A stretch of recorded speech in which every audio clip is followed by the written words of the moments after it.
బాగి రూమ్లో బట్టలు సర్దుతూ ఉండగా అమర్ రూమ్లోకి మెల్లిగా వస్తాడు. ఏంటి అన్నట్టు బాగి కళ్ళతో అమర్ని ప్రశ్నిస్తూ ఉండగా మెల్లిగా అమర్ ఇలా అడుగుతూ ఉంటాడు.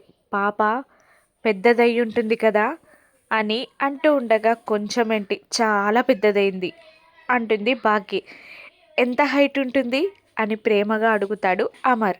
ఎంత హైట్ ఉంటుంది అంటూ చూపిస్తూ ఉంటుంది బాగి అమర్కి. ఏ కలర్ ఉంటుంది అని మళ్ళీ అమర్ ఆతృతగా అడుగుతూ ఉండగా తెలుపు ఎరుపు మధ్యలో మీ రూపంలో ఉంటుంది అని బాగి అమర్ని చూస్తూ చెప్తూ ఉంటుంది. ఆ మాటకి అమర్ చాలా సంతోషపడతాడు. ఎప్పుడు తన కూతుర్ని చూస్తానా అని ఆతృత పడుతూ ఉంటాడు అమర్.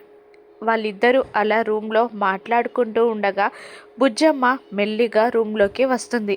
బెడ్ పైన కూర్చున్న బాగిని హాయ్ అమ్మా అని పలకరించి హాయ్ సార్ మీరు ఇక్కడే ఉన్నారా అని అడుగుతూ ఉంటుంది. బుజ్జమ్మని చూడగానే బాగి చెప్పిన పోలికలు బుజ్జమ్మలో కనబడడంతో ఇలా అంటుంటాడు అమర్. నువ్వు చెప్పిన దాని ప్రకారం అని అంటూ బుజ్జమ్మని దగ్గర తీసుకొని మెల్లిగా చెంప నిమురుతూ తల నిమురుతూ నుదుటిపై ముద్దు పెట్టి ప్రేమగా బుజ్జమ్మని చూస్తూ ఉంటాడు అమర్.